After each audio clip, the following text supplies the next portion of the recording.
Hello students, welcome back with another video of account revision series. और आज हम बात करेंगे reconstitution of partnership firm. Fundamental of partnership basic concept जो हमने था वो पहले ही पढ़ चुका है, उसके वीडियो आपके चैनल पे हैं, वहां से आप उसको देख सकते हैं। क्योंकि समय कम बचा हुआ है इसलिए हम उसको अब दोबारा से देखते हैं। अगर टाइम होगा तो फिर हम उस पर भी डिस्कशन करेंगे, पर अभी हम सेकंड चैप्टर से स्टार्ट करेंगे क्योंकि पहला चैप्टर हमने पढ़ के रखा है। रिकॉन्स्टिट्यूशन ऑफ पार्टनरशिप पढ़ने से पहले मैं थोड़ा सा बेसिक कॉन्सेप्ट की बात करना चाहूंगा। बेसिक कॉन्सेप्ट हमने पढ़ा था, पार्टनरशिप की हमने डेफिनेशन पढ़ी थी और हमने पढ़ा था कि it is the relation between person, two or more persons who have agreed to share the profit carried on by all or any of them acting for all. हमने देखा था वहां पे कि पार्टनरशिप जो होता था वो रिलेशन होता था between two or more than to persons, दो या दो से अधिक व्यक्तियों के बीच का एक रिलेशन होता था जो एग्रीड हुए हैं टू शेयर द प्रॉफिट, जो प्रॉफिट को शेयर करने के लिए क्या हुए हैं, एग्रीड हुए हैं।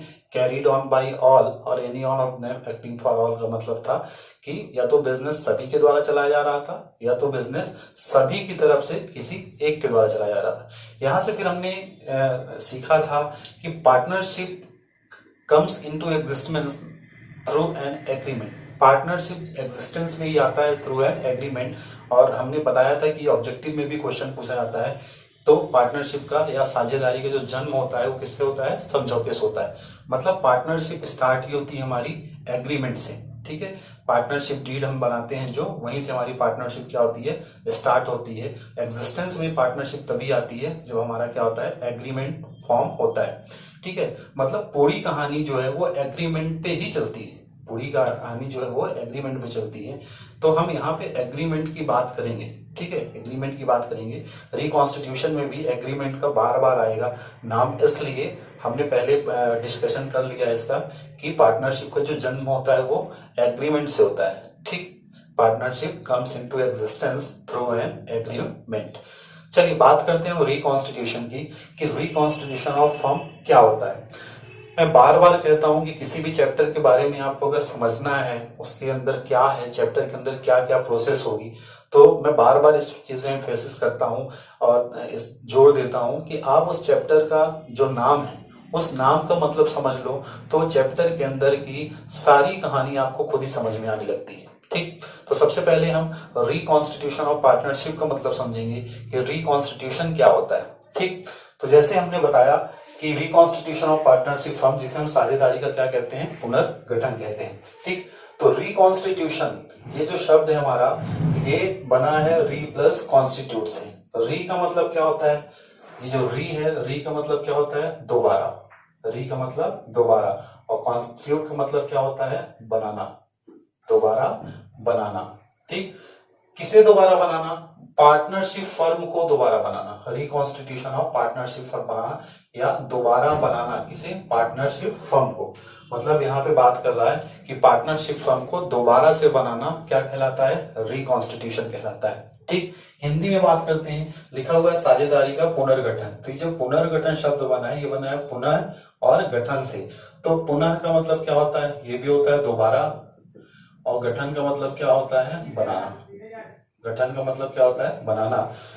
तो किसे बनाना है, साझेदारी को दोबारा से बनाना ही हमारा कहलाता है साझेदारी का पुनर्गठन, ठीक। तो रिकॉन्स्टिट्यूशन ऑफ पार्टनरशिप का मतलब होता है फिर से दोबारा से बनाना। क्या बनाना, अभी हमने बताया कि साझेदारी कैसे बनती है, एग्रीमेंट से बनती है, समझौते से बनती है। मतलब यहाँ हम बात करेंगे एग्रीमेंट को दोबारा से बनाना, एग्रीमेंट को दोबारा से बनाना। चलिए देखते हैं, लिखा हुआ है any change in agreement, any change in an agreement, agreement में कोई भी change, any change in agreement of partnership leads to reconstitution, leads to reconstitution of firm. अगर पार्टनरशिप का जो एग्रीमेंट बना है, पार्टनरशिप फर्म का जो भी एग्रीमेंट बना है, उस एग्रीमेंट में कोई भी चेंज होता है, कोई भी परिवर्तन होता है, कोई भी बदलाव होता है, तो कौन सी सिचुएशन आ जाती है, वो सिचुएशन आ जाती है रिकॉन्स्टिट्यूशन की। फर्म इज रिकॉन्स्टिट्यूटेड, फर्म क्या हो जाता है, रिकॉन्स्टिट्यूशन हो जाता है एज अ रिजल्ट। और जब रिकॉन्स्टिट्यूशन हो जाता है तो उसका परिणाम क्या निकलता है, उसका परिणाम क्या निकलता है, as a result existing agreement, as a result existing agreement, मतलब जो एग्रीमेंट हमारा अभी है, एग्जिस्टिंग एग्रीमेंट का मतलब जो एग्रीमेंट हमारा अभी है, कम्स टू एन एंड, वो एग्जिस्टिंग एग्रीमेंट क्या हो जाता है हमारा, कम्स टू एन एंड, मतलब क्या होता है, खत्म हो जाता है, एक्सपायर हो जाता है, and new agreement comes into existence, और उसकी जगह में कौन सा एग्रीमेंट आता है, उसकी जगह में आता है new agreement comes into existence. पुराना एग्रीमेंट खत्म हो जाएगा जब भी फर्म का रिकॉन्स्टिट्यूशन होगा, जब भी फर्म का पुनर्गठन होगा, तो पुराना एग्रीमेंट खत्म हो जाएगा और उसके जगह में new agreement comes into existence, नया एग्रीमेंट एग्जिस्टेंस में आ जाएगा। बट द फर्म कंटिन्यूस, लेकिन एग्रीमेंट खत्म होने से फर्म नहीं बंद हो जाती, फर्म क्या होती है, कंटिन्यू चलती रहती है। एग्रीमेंट भले ही बदल जाए, लेकिन या एग्रीमेंट भले ही खत्म हो जाए, पर हमारी फर्म क्या हो जाएगी, चलती रहेगी, क्योंकि जैसे ही पुराना एग्रीमेंट खत्म होता है उसके जगह में नया एग्रीमेंट आ जाता है, उसके जगह में नया एग्रीमेंट आ जाता है, या हम ऐसा कहें कि नया एग्रीमेंट आने के कारण ही पुराना एग्रीमेंट क्या हो जाता है, खत्म हो जाता है। तो सिंपल लाइन पे या सिंपल एक लाइन पे अगर हम इसे डिफाइन करना चाहें तो any change in the agreement, any change in the agreement due to any reason, कोई भी बदलाव हमारे समझौते में किसी भी कारणवश से, चाहे वो बदलाव किसी भी कारण से हो रहा है, लीड्स टू रिकॉन्स्टिट्यूशन, वो किसे जन्म देगा, पुनर्गठन को जन्म देगा। ठीक है, और पुनर्गठन जब हो जाता है, रिकॉन्स्टिट्यूशन हो जाता है, तो उसका परिणाम क्या होता है, as a result old agreement expire, या एग्जिस्टिंग एग्रीमेंट क्या होता है, एक्सपायर हो जाता है, और उसकी जगह में new agreement comes into existence, उसकी जगह में नया एग्रीमेंट हमारा क्या हो जाता है, एग्जिस्टेंस में आ जाता है। ठीक है, लेकिन जो फर्म है वो क्या होती है, कंटिन्यू रहती है, फर्म बंद नहीं होती है। ठीक, उसके बाद कौन कौन सी ऐसी कंडीशन है, सर्कमस्टांसेस हैं। ठीक है, a firm is reconstituted, circumstances कौन से ऐसे हैं, ओकेजन्स कौन से ऐसे हैं, कब कब फर्म का रिकॉन्स्टिट्यूशन होता है, ये क्वेश्चन इंपॉर्टेंट है। A firm is reconstituted when, firm का रिकॉन्स्टिट्यूशन कब कब होता है, साझेदारी का पुनर्गठन कब कब होता है, ये हमें पता होना चाहिए और ये बहुत ही इंपॉर्टेंट है। ठीक है, तो फर्म का रिकॉन्स्टिट्यूशन कब होता है, when there is a change in the profit sharing ratio of existing partner, when there is a change in the ratio of profit sharing ratio of existing partners, इसका मतलब है जब जो existing partners हैं, अगर उन्होंने ये डिसाइड किया है कि उन्हें अपने प्रॉफिट शेयरिंग रेशियो में चेंज करना है, और उन्होंने ये डिसाइड कर लिया कि उन्हें अपना प्रॉफिट शेयरिंग रेशियो चेंज करना है, तो प्रॉफिट शेयरिंग रेशियो चेंज करने के लिए उन्हें क्या करना पड़ेगा, अब नया एग्रीमेंट बनवाना पड़ेगा, और जैसे ही नया एग्रीमेंट बनेगा फर्म क्या हो जाएगी, रिकॉन्स्टिट्यूट हो जाएगी। फॉर एग्जांपल, हमने कहा कि ए और बी दो पार्टनर थे, इन्होंने जब पार्टनरशिप फर्म स्टार्ट की थी तब इनका प्रॉफिट शेयरिंग रेशियो था 3:2, तब इनका प्रॉफिट शेयरिंग रेशियो क्या था, 3:2। ये एग्जिस्टिंग पार्टनर है ए और बी, ये कौन है, एग्जिस्टिंग पार्टनर है ए और बी, और इनका प्रॉफिट शेयरिंग रेशियो था 3:2। ठीक है, इनका जो एग्रीमेंट बना हुआ था, उस एग्रीमेंट में लिखा हुआ था कि ए और बी दो पार्टनर हैं और इनके बीच का जो रेशियो है वो कितना है, 3:2। अब इन्होंने ये डिसाइड किया हुआ है कि अब इन फ्यूचर ये अपने प्रॉफिट को क्या करेंगे, प्रॉफिट शेयरिंग रेशियो को चेंज करना चाहते हैं। ये चाहते हैं कि इनका प्रॉफिट शेयरिंग रेशियो कितना हो जाए, इन दोनों का जो प्रॉफिट शेयरिंग रेशियो है न्यू, वो कितना हो जाए, इक्वल हो जाए, क्या हो जाए, इक्वल हो जाए। तो इस कंडीशन पे इनका ये जो पुराना एग्रीमेंट है ये एक्सपायर हो जाएगा, मतलब ये खत्म हो जाएगा, ये अब नया एग्रीमेंट बनेगा, और इस नए एग्रीमेंट में अब ए और बी का जो नया रेशियो है वो कितना लिखा होगा, 1:1। एग्रीमेंट में कोई अब ऐसा नहीं हो सकता कि सर इसी में 1:1 कर देते, इसको काट के 1:1 कर देते, नहीं, एग्रीमेंट में कोई भी ओवर राइटिंग अलाउड नहीं है। एग्रीमेंट में कुछ भी चेंज करवाना है तो आपको पुराना एग्रीमेंट क्या करना पड़ेगा, खत्म करना पड़ेगा पुराना एग्रीमेंट, उसके जगह पे नया एग्रीमेंट आपको एग्जिस्टिंग में लाना पड़ेगा। ठीक है, तो ये पहली कंडीशन थी, when there is a change in the profit sharing ratio of existing partners, जब एग्जिस्टिंग पार्टनर्स चाहते थे कि वो अपना प्रॉफिट शेयरिंग रेशियो क्या कर लें, बदल दें। ठीक है, तो उस कंडीशन में उनका पुराना एग्रीमेंट एक्सपायर हो जाएगा और उसके जगह में नया एग्रीमेंट आ जाएगा। ठीक है, ठीक, दूसरा कारण क्या है, दूसरा ओकेजन क्या होता है जब फर्म का रिकॉन्स्टिट्यूशन होता है, admission of a new partner. Admission of a new partner का मतलब होता है कि कोई नया पार्टनर फर्म को ज्वाइन कर रहा है, कोई नया पार्टनर, कोई नया मेंबर फर्म को क्या कर रहा है, ज्वाइन कर रहा है। फॉर एग्जांपल ए और बी दो पार्टनर थे और उनके प्रॉफिट शेयरिंग रेशियो 3:2 थे। ये पहले पार्टनर थे दोनों। अब ये चाहते हैं कि इनका कोई फ्रेंड है सी, ये पार्टनर बन के आ जाए। ये नया पार्टनर ये चाहते हैं कि नया पार्टनर ज्वाइन करे सी। ठीक, ये प्रोसेस क्या है, एडमिशन ऑफ न्यू पार्टनर। अब नए पार्टनर के आने के कारण, नए साझेदार के प्रवेश के कारण क्या प्रॉब्लम आएगी, समझते हैं। ए और बी का जो पुराना एग्रीमेंट था उसमें लिखा हुआ था कि ए और बी दो पार्टनर हैं और उनके बीच का प्रॉफिट शेयरिंग रेशियो क्या है, 3:2। जो पुराना एग्रीमेंट था उसमें सिर्फ ए और बी के बारे में लिखा था। ठीक, जो सी है, अब जब सी के आने के कारण क्या होगा कि जो नया एग्रीमेंट बनेगा उस एग्रीमेंट में अब तीनों का नाम होगा ए, बी और सी, और उनका जो भी प्रॉफिट शेयरिंग रेशियो होगा वो यहाँ लिखा जाएगा। मतलब पहले जो हमारा एग्रीमेंट बना था वो सिर्फ 2 लोगों का नाम था, लेकिन सी के आने के कारण अब हमारे पार्टनर कितने हो गए, 2 से 3 हो गए। तो एग्रीमेंट में अब तीनों का नाम होना चाहिए, इसलिए पुराना एग्रीमेंट क्या हो जाएगा, एक्सपायर हो जाएगा और नया एग्रीमेंट एग्जिस्टेंस में आ जाएगा। तीसरी कंडीशन है retirement of existing partner. Retirement of existing partner, retirement of existing partner का मतलब क्या है कि जो पार्टनर है वो क्या होगा, रिटायरमेंट लेगा। रिटायरमेंट का मतलब है फर्म को छोड़ के जाना चाहता है। हमने कहा कि ए बी सी 3 पार्टनर हैं, ठीक है, तीनों के बीच का एग्रीमेंट है, तीनों की पार्टनरशिप डीड है। अब चाहता है बी की मैं फर्म को छोड़ के चला जाऊं, फर्म को छोड़ के जाना चाहता है, मतलब ये रिटायरमेंट लेना चाहता है। ये क्या होना चाहता है, रिटायरमेंट लेना चाहता है। अच्छा, जब रिटायरमेंट की लेगा तो पहले पार्टनर 3 थे, लेकिन रिटायरमेंट के बाद बी के जाने के बाद अब कितने पार्टनर बचेंगे, सिर्फ 2 पार्टनर बचेंगे। उस कंडीशन में क्या होगा कि पहले जो एग्रीमेंट था वो 3 लोगों के बीच में एग्रीमेंट बना था, और अब बी के जाने के बाद ये एग्रीमेंट क्या हो जाएगा, फॉर नो यूज हो जाएगा, किसी काम का नहीं, क्योंकि अब सिर्फ पार्टनर कौन बचे हैं, ए और सी। तो जो नया एग्रीमेंट बनेगा वो ए और सी के बीच में बनेगा। ये कहलाता है क्या, रिटायरमेंट ऑफ पार्टनर। उसके बाद अगला ओकेजन है, अगला सर्कमस्टांसेस है डेथ ऑफ अ पार्टनर। देखिए, डेथ और रिटायरमेंट लगभग सेम है। डेथ और रिटायरमेंट, यहाँ पे भी पार्टनर छोड़ के फर्म को जाता है और डेथ पे भी पार्टनर छोड़ के फर्म को जाता है। 3 पार्टनर थे, किसी की डेथ हो गई, तो अब कितने बचे, 2। तो पहले एग्रीमेंट 3 के बीच में था, अब एग्रीमेंट कितने के बीच में बचेगा, 2 लोगों के बीच में एग्रीमेंट बनेगा। रिटायरमेंट और डेथ में बेसिक सा जो डिफरेंस है ये, रिटायरमेंट अपनी मर्जी से होता है, रिटायरमेंट पार्टनर अपनी मर्जी से लेता है, पर डेथ अपनी मर्जी से नहीं होती। डेथ भगवान बुला लेता है तो चला जाता है, मतलब डेथ जो है वो भगवान की मर्जी से होता है। तो ये रिटायरमेंट और डेथ में बेसिक सा डिफरेंस है कि रिटायरमेंट पार्टनर अपनी मर्जी से लेता है और डेथ भगवान की मर्जी से लेता है। लास्ट है अमलगमेशन ऑफ 2 और मोर पार्टनरशिप फॉर्म। अमलगमेशन ऑफ 2 और मोर पार्टनरशिप। अमलगमेशन का मतलब क्या होता है, अमलगमेशन का मतलब होता है मर्जर। अमलगमेशन का मतलब होता है मर्जर, मर्जर का मतलब होता है मिक्सअप। ठीक, 2 और मोर पार्टनरशिप फर्म।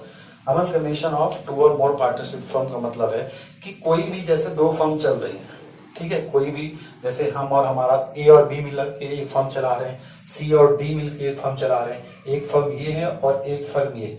अब ये दोनों चाहते हैं कि ये दोनों मर्ज हो जाएं, ये दोनों क्या हो जाएं, मर्ज हो जाएं, एक दूसरे के साथ मिलके एक नई फर्म बना ले, मतलब दोनों मर्ज होके एक नई फर्म बना ले, वो कहलाता है कि हमारा अमलगमेशन ऑफ 2 और मोर पार्टनरशिप फर्म। उस कंडीशन में क्या होगा कि इनके पास अपना एग्रीमेंट था, इनके पास अपना एग्रीमेंट था, ये 2 लोग पार्टनर थे।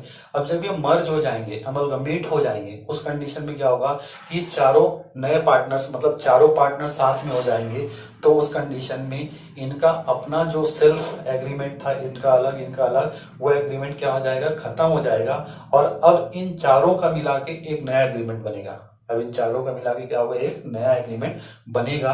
तो वो कहलाता है कि हमारा अमलगमेशन ऑफ 2 और मोर पार्टनरशिप फर्म। ठीक, तो ये कंडीशंस थी कि कब फर्म रिकॉन्स्टिट्यूट होती है। अच्छा, दूसरी चीज, इसको याद करने का तरीका जो है, ये आपके चैप्टर्स जो हैं, जो आपके पार्टनरशिप के चैप्टर्स हैं, ये सारे चैप्टर्स भी आपको पार्टनरशिप में पढ़ने हैं। मतलब अगर आपको अपनी बुक के चैप्टर्स याद हों कि इसके बाद कौन से चैप्टर्स है, तो वही सारे कारण हैं। ठीक है, ये चैप्टर नंबर हम सेकंड में पढ़ेंगे, ये चैप्टर नंबर हम थर्ड में पढ़ेंगे, ये चैप्टर नंबर हम फोर्थ में पढ़ेंगे, और ये भी हम चैप्टर नंबर फोर्थ में पढ़ेंगे। मतलब इसी सीक्वेंस में पहले change in profit sharing ratio पढ़ेंगे, उसके बाद एडमिशन पढ़ेंगे, उसके बाद रिटायरमेंट, फिर डेथ, ठीक है, फिर डिसोल्यूशन।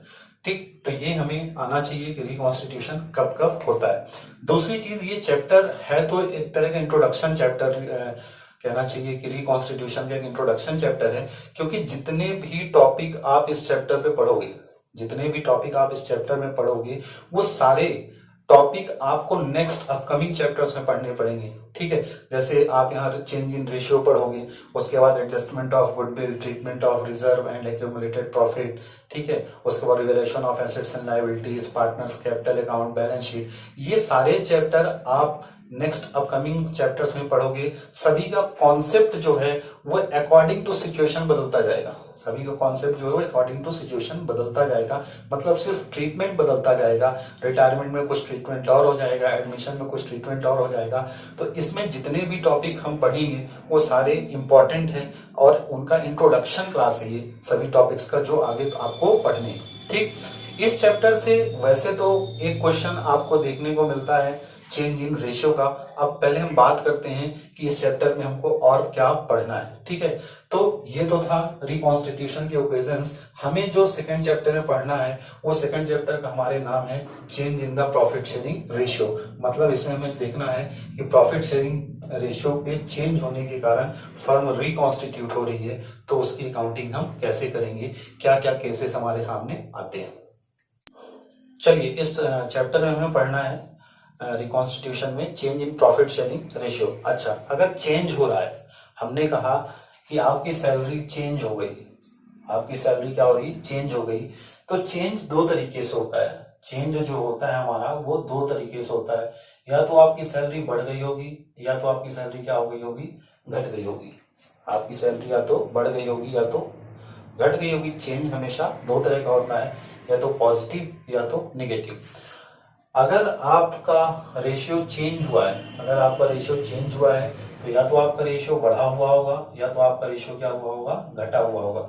जिसका रेशियो बढ़ा है उसे गेन कहते हैं, उसे गेन कहते हैं, और जिसका रेशियो घटा है उसे क्या कहते हैं, सैक्रिफाइस कहते हैं। ठीक, और जिस पार्टनर का हिस्सा बढ़ा है उसे गेनिंग पार्टनर कहते हैं, और जिस पार्टनर का हिस्सा घटा है उसे क्या कहते हैं, सैक्रिफाइसिंग पार्टनर कहते हैं। तो हमारा जो पहला टॉपिक है इस चैप्टर का चेंज इन रेशियो में, सबसे पहले हमें कैलकुलेशन करना है गेन और सैक्रिफाइस रेशियो का। और इसका एक क्वेश्चन आपको पेपर में देखने को मिलता है, फ्री का नंबर है ये, एकदम फ्री का नंबर। मतलब ये तो कहना चाहिए कि 5th 6th का बच्चा अगर उससे मैथ की कैलकुलेशन आती है तो वो इसे क्या कर सकता है, सॉल्व कर सकता है। उसका बेसिक चाहे कुछ भी क्लियर ना हो, ठीक, एक बार अगर उसे बता दिया जाए तो वो आसानी से इसको सॉल्व कर सकता है। मतलब यहाँ पे आपको देखना है कि रेशियो के चेंज होने के कारण कौन से पार्टनर को गेन हुआ है और कौन से पार्टनर को सैक्रिफाइस हुआ है। ठीक, तो यहां से जो सैक्रिफाइस का रेशियो निकलता है, फॉर्मूला बनता है sacrifice ratio is equal to old ratio minus new ratio, old ratio minus new ratio. Sacrifice का फॉर्मूला है old ratio minus new ratio, और गेन का फॉर्मूला क्या होता है, गेन का फॉर्मूला होता है gain ratio is equals to new ratio minus old ratio. ठीक, पर यहाँ पे हम दोनों फार्मूला का यूज नहीं करेंगे, यहाँ हम सिर्फ एक फार्मूला का यूज करेंगे।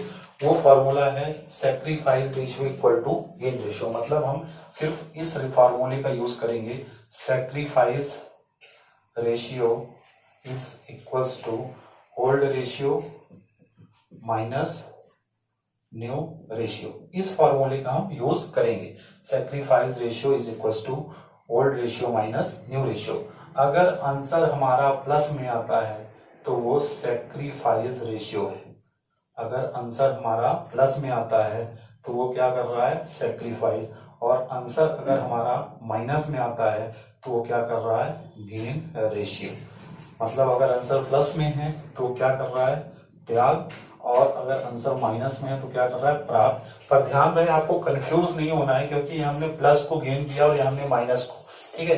यहाँ माइनस में गेन क्यों आ रहा है, क्योंकि हम सैक्रिफाइस के रेशियो से, सैक्रिफाइस रेशियो के फॉर्मूले से ही क्या निकाल रहे हैं, गेन, और गेन भी निकाल रहे हैं। तो इस कारण से क्या हो रहा है हमारा यहाँ पे जो ये गेन रेशियो निकलेगा वो नेगेटिव में रहेगा, ठीक। चलिए बात करते हैं क्वेश्चन की। बहुत एकदम आसान सा क्वेश्चन है। A and B are partners in a firm, और हमने आपको बेसिक क्लासेस में बताया था कि कैसे आपको डाटा फाइंड करना है। और क्वेश्चन को करने से पहले डाटा जरूर नोट कर लिया करिए। ए और बी दो पार्टनर हैं, तो हमने कहा ए और बी दो पार्टनर हैं, उनके बीच का प्रॉफिट शेयरिंग रेशियो दिया है 6:4, 6:4। They decided to share future profit equally, उन्होंने ये डिसाइड किया कि वो फ्यूचर में अपना प्रॉफिट क्या करेंगे, इक्वली शेयर करेंगे। इक्वली मतलब 1:1। Determine the sacrifice ratio and gain ratio, ठीक है। हिंदी में क्वेश्चन लिखा हुआ है, ए और बी साझेदार हैं जो लाभ हानि को 6:4 में बांटते हैं। भविष्य के लाभ को उन्होंने बराबर बांटना तय किया। त्याग और प्राप्त अनुपात की गणना करें, ठीक। आपको जो रेशियो पहले मिलेगा, जब आप क्वेश्चन को पढ़ोगे, जो रेशियो आपको पहले मिलेगा वो होता है आपका ओल्ड रेशियो। वो क्या होता है आपका ओल्ड रेशियो। और जो रेशियो बाद में मिलेगा वो कौन सा रेशियो होता है, न्यू रेशियो, ठीक। तो ये हमारा ओल्ड रेशियो, ये हमारा न्यू रेशियो। अब अगर हमें निकालना है कि किसने सैक्रिफाइस किया और किसने गेन किया, तो दो पार्टनर थे ए और बी।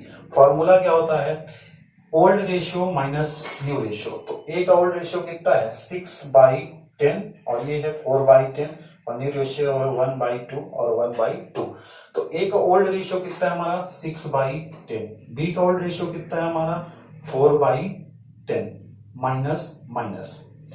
न्यू रेशियो कितना है, न्यू रेशियो ए का है 1/2, तो ये हो गया 1/2, और ये भी कितना है 1/2, ठीक।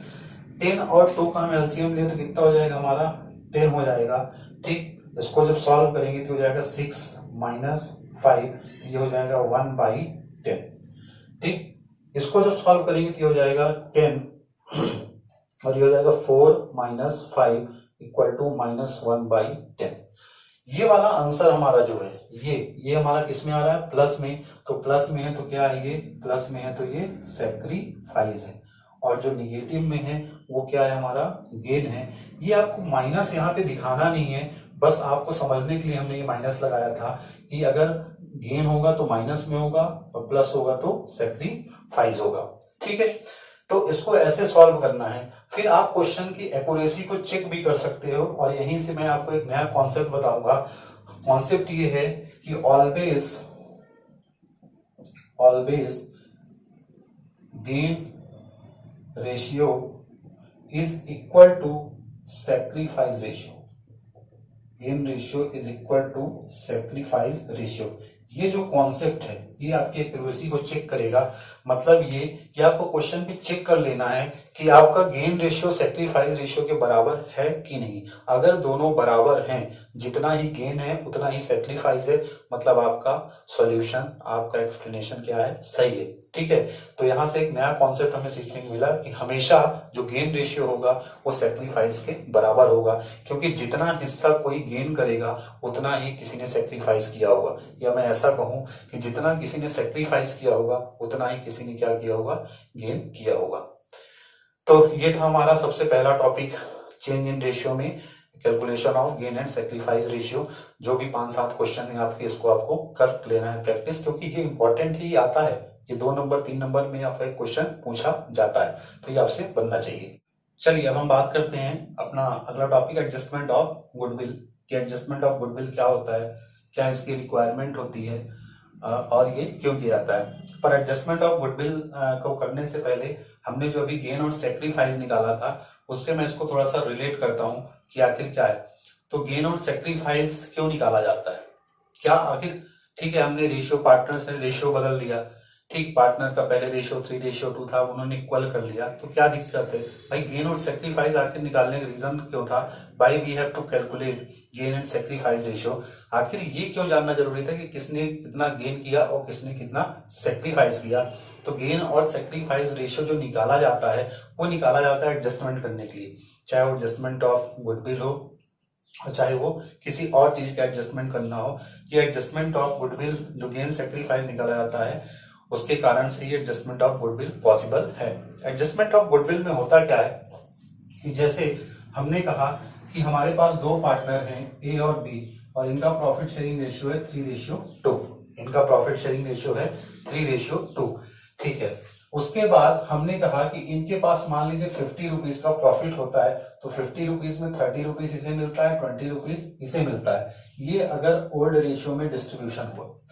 अब अगर इन्होंने अपना रेशियो बदल लिया और इन्होंने अपना जो न्यू रेशियो है वो न्यू रेशियो कर लिया 1:1, अभी भी 50 रुपीज का ही प्रॉफिट है। अब ये 50 रुपीज का प्रॉफिट न्यू रेशियो में जब बटेगा तो कितना हो जाएगा? 25 और 25। यहां पे अगर आपको दिख रहा हो तो ए का जब पुराना शेयर था 3/2 का तो ए को मिलता था 30 रुपए, लेकिन अब कितना मिल रहा है? Due to change in ratio 25। यहाँ पे ए जो है 5 रुपीज का ए को क्या हो रहा है? लॉस हो रहा है, मतलब ए नहीं लॉस हो रहा है 5 रुपीज का। बी के साथ क्या है? बी का हिस्सा 5 रुपए से क्या हुआ? बढ़ गया। डी का हिस्सा क्या हो गया? 5 रुपए से बढ़ गया। इसी को हम अगर अकाउंट की लैंग्वेज में कहें तो यहाँ पे इसका मतलब सिर्फ इतना है, ए ने सेक्रीफाइस किया है 5 रुपीज को, क्या किया है? सेक्रीफाइस किया है in the favour of B, और बी ने क्या किया है? गेन किया है। ये देखिए ए जितना सेक्रीफाइस कर रहा है उतना ही क्या कर रहा है? बी गेन कर रहा है, उतना ही क्या कर रहा है? बी गेन कर रहा है। अब सवाल ये है कि क्या ए जो ये 5 रुपए सेक्रीफाइस कर रहा है, 5 रुपए जो छोड़ रहा है, तो क्या बी को फ्री में दे देगा? ये बी को 5 रुपए अपना जो हिस्सा था, क्यों ए अपना रेशियो बदलना चाहेगा? जब ए को ज्यादा प्रॉफिट मिल रहा था तो बी को क्यों देगा? और अगर उसने बदलना भी चाहा, उसने देना भी चाहा, तो क्या ये 5 रुपए का जो हिस्सा था वो बी को फ्री में दे देगा? नहीं, वो फ्री में नहीं देगा। तो इसीलिए हमें करना पड़ता है adjustment of goodwill. Adjustment of goodwill का मतलब क्या है कि जो गेनिंग पार्टनर है, गेनिंग पार्टनर कौन है? गेनिंग पार्टनर जो है, गेनिंग पार्टनर हमारा कौन? बी। गेनिंग पार्टनर कौन है? हमारा बी। और सेक्रीफाइसिंग पार्टनर कौन है हमारा? ये हमारा गेनिंग है और ये हमारा क्या है? Sacrificing partner. यहां पे अब क्या होगा कि जो बी ने गेन किया है ए से, बी ने जो गेन किया है ए से, या ए ने जो सेक्रीफाइस किया है in the favour of B, इसका मतलब ये है कि ये हिस्सा इसको फ्री में नहीं मिला है। जो बी है, बी क्या करेगा? एज अ कंपनसेशन, बी क्या करेगा? कंपनसेट करेगा किसे? ए को, as a in the form of goodwill, in the form of goodwill. B जो है ये 5 रुपए का जो सेक्रीफाइस किया था ए ने, उसके बदले में बी कंपनसेशन पे करेगा। बी एक तरह का मुआवजा देगा किसे? ए को, कि ये जो तुमने 5 रुपए का हिस्सा मुझे दिया है उसके बदले में तुम मुझसे क्या ले लो? गुडविल ले लो। और यही काम होगा हमारा कहाँ पे? एडजस्टमेंट ऑफ गुडविल में। तो गुडविल जो यहाँ पे गेनिंग पार्टनर देगा किसको? सेक्रीफाइसिंग पार्टनर को, in the form of compensation due to change in ratio. Ratio change होने के कारण जो भी शेयर्स में इंक्रीज या डिक्रीज हुआ है, मतलब सेक्रीफाइस किसी ने किया है, किसी ने गेन किया है, तो गेनिंग पार्टनर यहाँ पे कंपनसेशन पे करेगा किसे? सेक्रीफाइसिंग पार्टनर को। इसका मतलब क्या है? गेनिंग पार्टनर पे करेगा तो गेनिंग पार्टनर का अकाउंट क्या होगा? डेबिट होगा, क्योंकि उसके अकाउंट का बैलेंस क्या होगा? घटेगा। सेक्रीफाइसिंग पार्टनर को पैसा मिलेगा तो उसका अकाउंट क्या होगा? क्रेडिट होगा, मतलब क्या होगा? उसके अकाउंट का बैलेंस बढ़ेगा। ठीक, तो यहीं से हमने ये 3 स्टेप बनाए हैं। सबसे पहला काम आपको क्या करना है कि एडजस्टमेंट ऑफ गुडविल में अगर कहता है कि एडजस्टमेंट एंट्री पास करनी है तो सबसे पहले आपको कैलकुलेट करना पड़ेगा gain and sacrifice ratio. Gain और सेक्रीफाइस रेशियो निकालने के बाद दूसरा काम होगा distribute goodwill in gain and sacrifice ratio. Question पे अगर गुडविल दी होगी तो जो भी गुडविल का अमाउंट दिया होगा उस गुडविल के वैल्यू को आपको डिस्ट्रीब्यूट करना पड़ेगा गेन और सेक्रीफाइस रेशियो में। और जो तीसरा लास्ट स्टेप होगा उसके बाद आपको एक एडजस्टमेंट एंट्री पास करनी पड़ेगी, और जो एडजस्टमेंट एंट्री हमारी होगी वो होगी gaining partner account debit to sacrificing partner. यही सेम कॉन्सेप्ट आपको एडमिशन में देखने को मिलेगा, यही सेम कॉन्सेप्ट आपको रिटायरमेंट में देखने को मिलेगा, यही सेम कॉन्सेप्ट आपको डेथ में देखने को मिलेगा। ठीक, तो इसलिए ये कॉन्सेप्ट हमें आना चाहिए और हमसे बनना चाहिए, क्योंकि हमने पहले भी बताया कि जो आपका रिकॉन्स्टिट्यूशन चैप्टर सेकंड है ये इंट्रोडक्शन है about the various topics that we have to learn in future. ठीक है, तो चलिए इसका हम एक क्वेश्चन देखते हैं कि कैसे करना है। और अगर क्वेश्चन पे गुडविल नहीं दी गई, जैसे हमने कहा कि आपने गेन और सेक्रीफाइस निकाल लिया, अब आपको गुडविल को डिस्ट्रीब्यूट करना है, पर अगर क्वेश्चन पे गुडविल नहीं दी गई है तो आपको गुडविल कैलकुलेट करनी होगी, और गुडविल को कैलकुलेट करने के लिए जो भी रेलिवेंट इंफॉर्मेशन रिक्वायर्ड होगी, जो भी आपको इंफॉर्मेशन चाहिए होगी वो क्वेश्चन पे गिवन होगी। और कैलकुलेशन ऑफ गुडविल आप फर्स्ट चैप्टर में सीख चुके हो, 3 मेथड्स आपने वहां पढ़े थे, एवरेज प्रॉफिट, सुपर प्रॉफिट और कैपिटलाइजेशन मेथड। तो वहां पे बताया जाएगा कि आपको गुडविल कैसे कैलकुलेट करनी है। तो आपको पहला काम होगा क्या, गुडविल को कैलकुलेट करना है। After calculating goodwill you have to distribute in gain and sacrifice ratio. उसके बाद आपको गेन और सेक्रीफाइस रेशियो में क्या करना पड़ेगा, डिस्ट्रीब्यूट करना पड़ेगा। Then after you have to pass a adjustment entry. ठीक है, तो चलिए इसका क्वेश्चन देखते हैं कि इसका क्वेश्चन हम कैसे सॉल्व करते हैं। चलिए ये हमारा क्वेश्चन है और इसको हम देखते हैं कैसे हमें एडजस्टमेंट एंट्री पास की जाती है। लिखा हुआ है Y and Z are partners in a firm sharing profit and loss in the ratio of 6:4। हमारे पास दो पार्टनर हैं बाई और जेड, और उनके बीच का जो प्रॉफिट शेयरिंग रेशियो दिया है 6:4। और हमने अभी अभी पिछले क्वेश्चन पे आपको बताया है कि जो रेशियो हमें पहले दिया होता है उसे हम कहते हैं कौन सा रेशियो, ओल्ड रेशियो। उसके बाद they decide to share future profit equally. उन्होंने फ्यूचर का जो प्रॉफिट है वो 1:1 में इक्वली डिसाइड करने का फैसला किया है। फॉर दिस पर्पस, इस उद्देश्य हेतु the goodwill was valued at ₹50,000। जो फर्म की गुडविल थी वो कितनी थी, 50,000। मतलब आपको यहाँ पे गुडविल की वैल्यू दी गई है।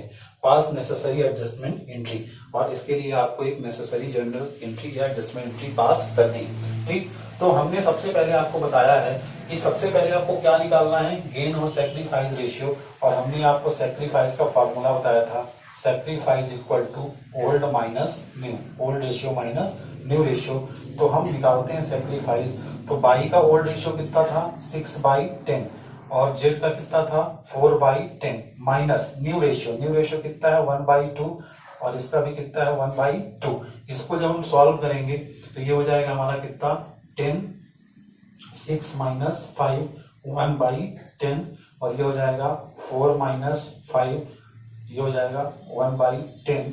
ये प्लस में है और ये माइनस में है। ये हमारा क्या है, सेक्रीफाइस, और ये हमारा क्या है, गेन। ये हमारा सेक्रीफाइस और ये हमारा गेन। ये है हमारा स्टेप 1।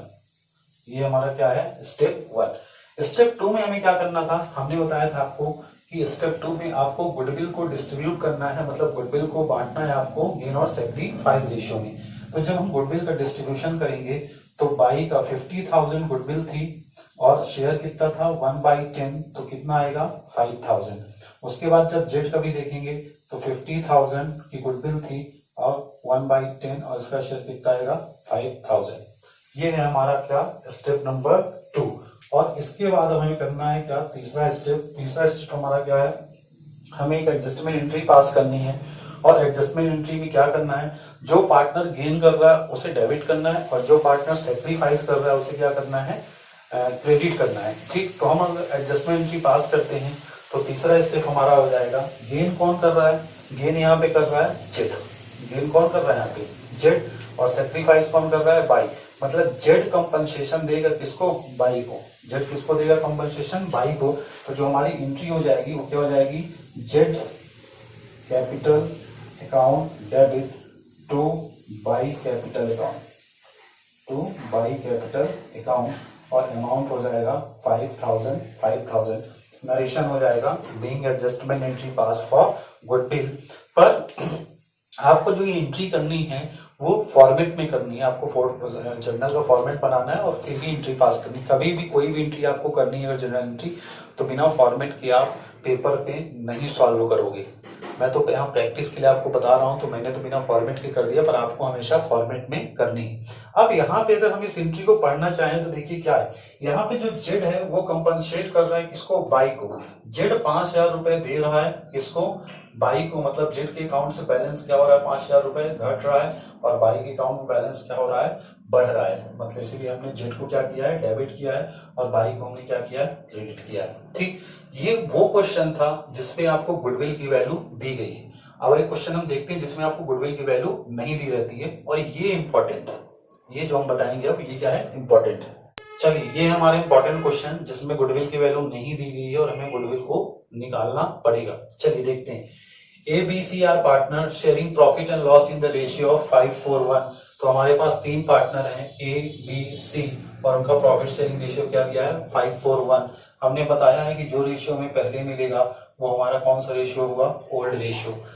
आगे लिखा हुआ है on 1 January 2017 they decided their profit sharing ratio as 965। 1 जनवरी 2017 को उन्होंने डिसाइड किया कि उनका प्रॉफिट शेयरिंग रेशियो कितना होना चाहिए, 965, और ये हमारा क्या, ओल्ड रेशियो।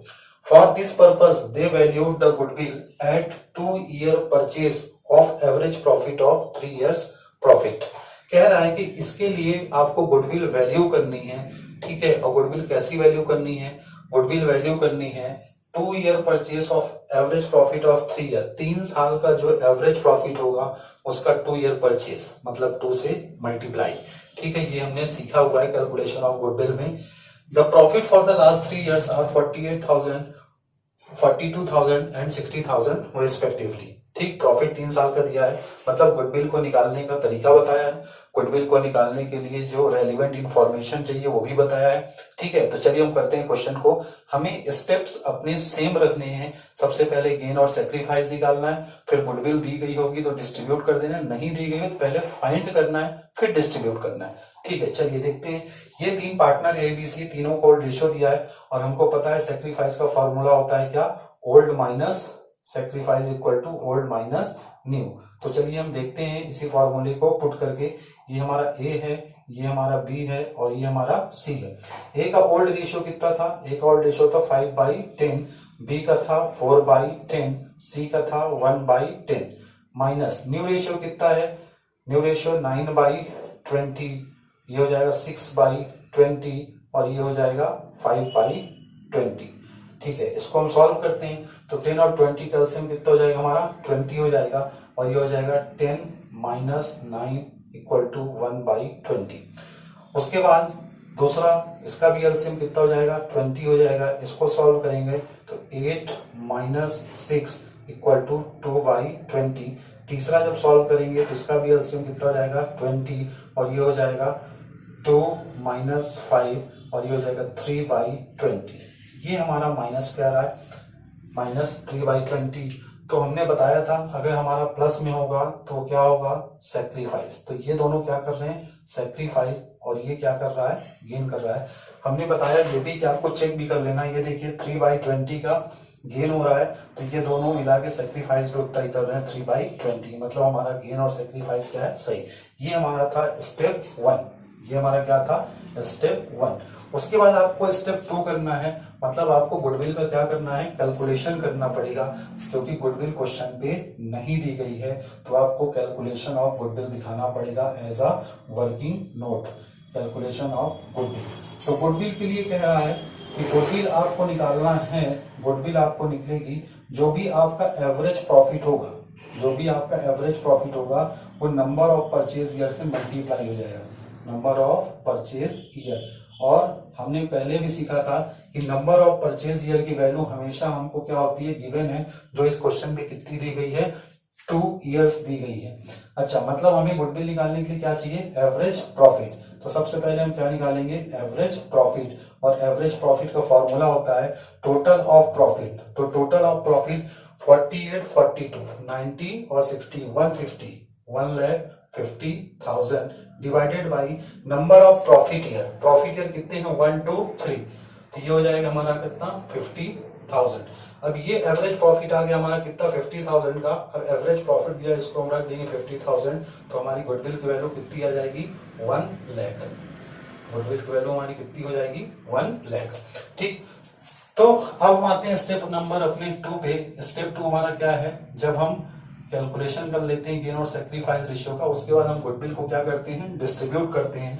तो गुडविल को डिस्ट्रीब्यूट कर देते हैं। तो जब हम ए को डिस्ट्रीब्यूट करेंगे तो 1 लाख का 1/, 20, तो ये हो जाएगा कितना 5000। बी को जब करेंगे तो 1 लाख का 2/20 ये हो जाएगा 10,000, और जब सी को करेंगे तो 1 लाख का 3/20 ये हो जाएगा 15,000। ठीक, उसके बाद तीसरा स्टेप, दूसरा स्टेप हमारा कंप्लीट हो गया। तीसरा स्टेप क्या था, हमें एक एडजस्टमेंट एंट्री पास करनी होती है और जो पार्टनर गेन कर रहा है उसे डेबिट करना होता है और सेक्रीफाइसिंग पार्टनर को क्रेडिट करना होता है। यहाँ पे गेन कौन कर रहा है, सी, तो हमारी जो एंट्री बनेगी वो क्या बनेगी, C's capital account debit to A's capital account और to B's capital account, C 15,000, A 5,000 और बी 10,000।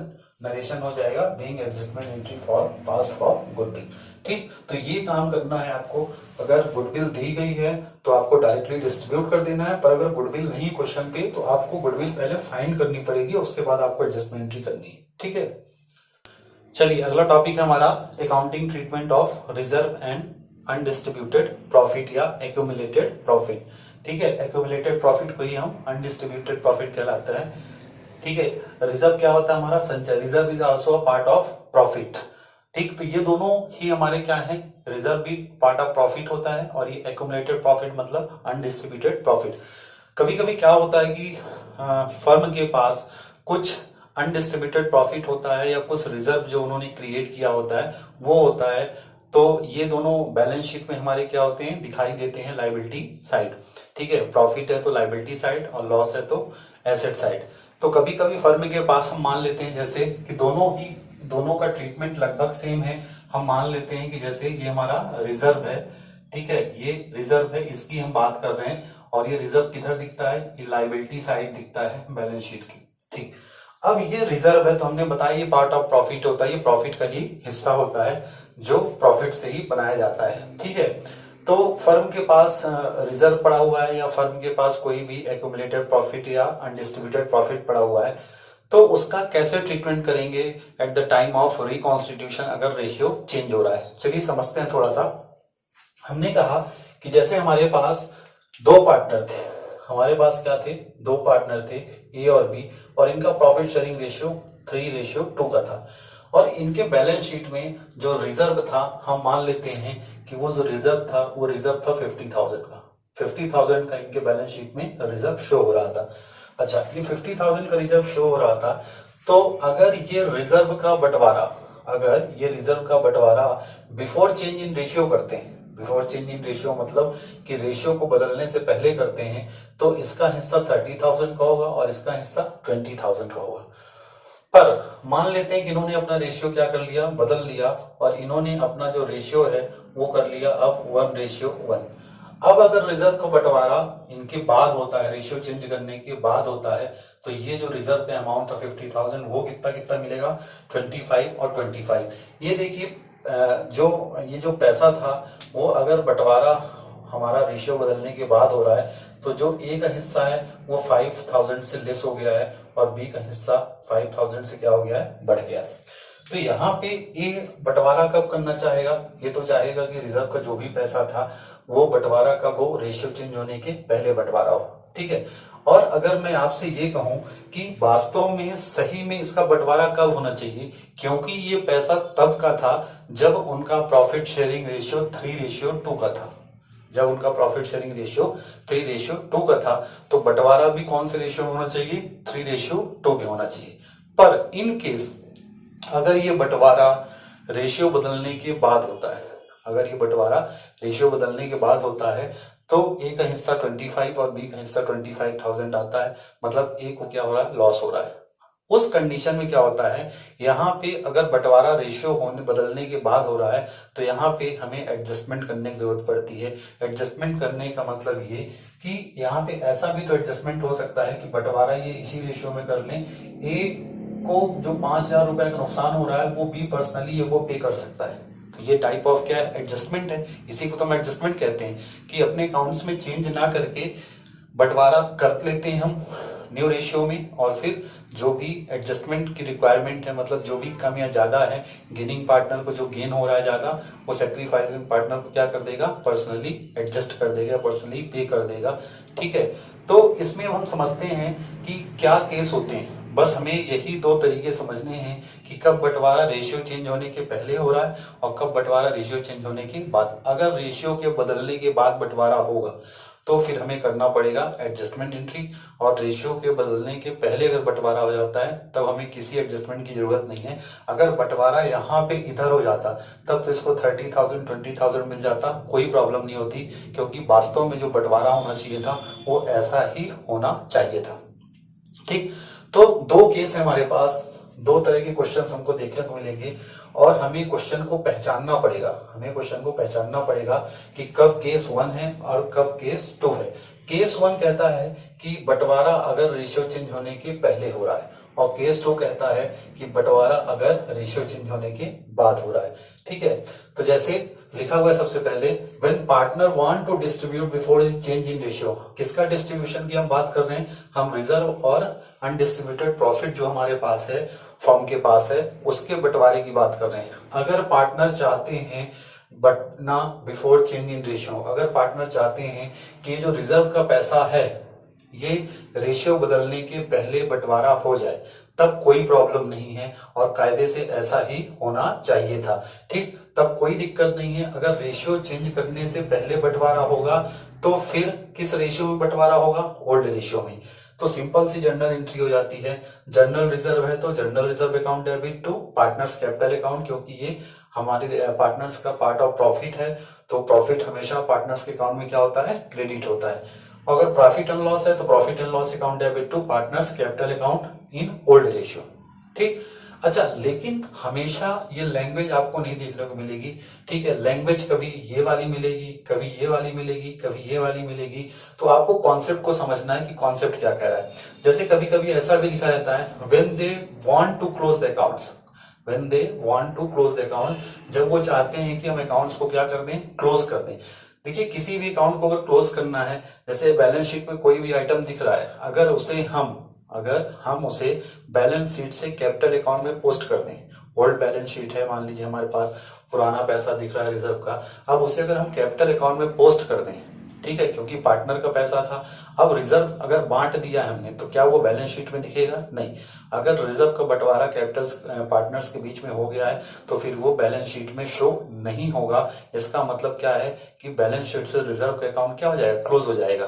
ठीक है, बैलेंस शीट से रिजर्व का अकाउंट क्या हो जाएगा, क्लोज हो जाएगा। या इसी को ऐसा भी लिखा रह सकता है, when they want to transfer in capital account, direct कर दिया कैपिटल अकाउंट में ट्रांसफर कर दो, कैपिटल अकाउंट में ट्रांसफर कर दो मतलब क्या कि बंटवारा कर दो। या तो ऐसा लिखा रह सकता है, when they do not want to show them in the books, अब उसने कहा कि हम बुक्स में नहीं शो करना चाहते हैं, मतलब वहां से उसको क्या करना चाहते हैं, हटाना चाहते हैं। अब रिजर्व है, उसको वहां से हटाओगे तो हटके वो कहाँ जाएगा, वो पार्टनर्स के बीच में बट जाएगा, और जैसे ही पार्टनर्स के बीच में उसका बंटवारा होगा तो रिजर्व वहां से शो होना क्या हो जाएगा, बंद हो जाएगा। ठीक, तो अगर बंटवारा रेशियो चेंज करने से पहले हो रहा है तो बंटवारा होगा ओल्ड रेशियो में और एंट्री होगी हमारी ये। पर इसी का उल्टा इधर है, इसी का उल्टा क्या है, इधर है, व्हेन पार्टनर वांट, यहाँ चाहते थे वो distribution before change in ratio, पर यहाँ क्या लिखा हुआ है, when partner do not want to distribute before change in ratio. अगर वो रेशियो बदलने के पहले नहीं बांटना चाहते हैं, इसका मतलब वो एडजस्टमेंट एंट्री की रिक्वायरमेंट होगी। क्यों, क्योंकि वो बंटवारा कब करेंगे, रेशियो बदलने के बाद, और जब रेशियो बदलने के बाद बंटवारा करेंगे तो वहां पे किसी पार्टनर का शेयर बढ़ जाएगा और किसी पार्टनर का शेयर घट जाएगा। इट मींस दैट कि कोई ना कोई पार्टनर गेन कर लेगा और कोई ना कोई पार्टनर सेक्रीफाइस कर लेगा, तो हमें जरूरत पड़ेगी किसकी, एडजस्टमेंट एंट्री की। फिर दूसरा लिखा है, when they do not want to close the accounts, यहाँ पे हमने देखा था अगर अकाउंट क्लोज करना है तो ट्रांसफर कर दो, यहाँ पे वो चाहते हैं कि अकाउंट क्लोज ना हो, अकाउंट क्लोज ना हो मतलब ट्रांसफर नहीं करना है। When they do not want to transfer in capital account, वहां पे हमने देखा था कि वो कैपिटल अकाउंट में ट्रांसफर करना चाहते थे, मतलब बंटवारा करना चाहते थे। यहाँ पे ट्रांसफर नहीं करना है मतलब बंटवारा नहीं होना है। When they want to show them in the books, हमने वहां देखा था कि अगर बुक्स में वो शो नहीं करना चाहते हैं मतलब बांट देना है, पर यहाँ पे कह रहा है कि when they want to show them in the books, books में दिखाना चाहते हैं मतलब बंटवारा अभी नहीं करना है। ठीक, पहचानेंगे कैसे हम कि कब केस 1 है हमारा, केस 2 है, तो आपको जो क्वेश्चन आएगा उसमें आपको ढूंढना है कि एडजस्टमेंट एंट्री जहां पे भी लिखी होगी मतलब वो क्या है, केस 2 है, क्योंकि adjustment entry after change in ratio ही होता है। जब रेशियो हमारा बदल जाता है उसके बाद हमें एडजस्टमेंट की जरूरत पड़ती है। तो आपको देखना है एडजस्टमेंट एंट्री, ये पहचानना है, या तो ये पहचानना है क्वेश्चन की लैंग्वेज को पढ़ के कि बंटवारा रेशियो बदलने के पहले हो रहा है कि रेशियो बदलने के बाद हो रहा है। और अगर एडजस्टमेंट एंट्री होगी, इन केस अगर एडजस्टमेंट एंट्री करना पड़े आपको, तो फिर जैसे हमने एडजस्टमेंट ऑफ गुडविल का किया था प्रोसेस, जितने स्टेप्स हमने देखे थे वही सारे स्टेप्स हमें यहाँ पे भी देखने को मिलेंगे। वहां पे हमने पहला स्टेप क्या देखा था, सबसे पहले हमें गेन सेक्रीफाइस निकालना पड़ेगा, तो यहाँ पे भी हमें कैलकुलेट करना पड़ेगा सबसे पहले गेन और सेक्रीफाइस रेशियो। उसके बाद हमने क्या देखा था गुडविल के एडजस्टमेंट में कि गुडविल के अमाउंट को डिस्ट्रीब्यूट करते थे किस पे, गेन और सेक्रीफाइस रेशियो में। अब यहाँ पे हो सकता है क्वेश्चन में आपको रिजर्व भी मिले, हो सकता होगा अनडिस्ट्रीब्यूटेड प्रॉफिट भी मिले, हो सकता है आपको गुडविल भी मिले। तो हमने क्या लिखा है, डिस्ट्रीब्यूट, सबसे पहले रिजर्व, फिर अनडिस्ट्रीब्यूटेड प्रॉफिट, फिर उसके बाद गुडविल। अगर आपको तीनों मिलते हैं तो तीनों को ऐड कर लेना है, दो मिलते हैं तो दो को ऐड कर लेना है, एक मिलता है तो एक को, ठीक है। और फिर सभी को, अगर तीनों मिलते हैं तो तीनों को ऐड करके गेन और सेक्रीफाइस रेशियो में क्या कर देना है, डिस्ट्रीब्यूट कर देना है। दो मिलेंगे, दो को ऐड करके डिस्ट्रीब्यूट करना है, एक मिलेगा तो एक को डिस्ट्रीब्यूट करना है, और उसके बाद फिर एक एडजस्टमेंट एंट्री पास कर देना है। और एडजस्टमेंट एंट्री हमने क्या बताया था, जो गेनिंग पार्टनर होगा वो डेबिट होगा और जो सेक्रीफाइसिंग पार्टनर होगा वो क्या होगा, क्रेडिट होगा, ठीक है। तो ये दो कंडीशंस थी, treatment of reserve and undistributed profit.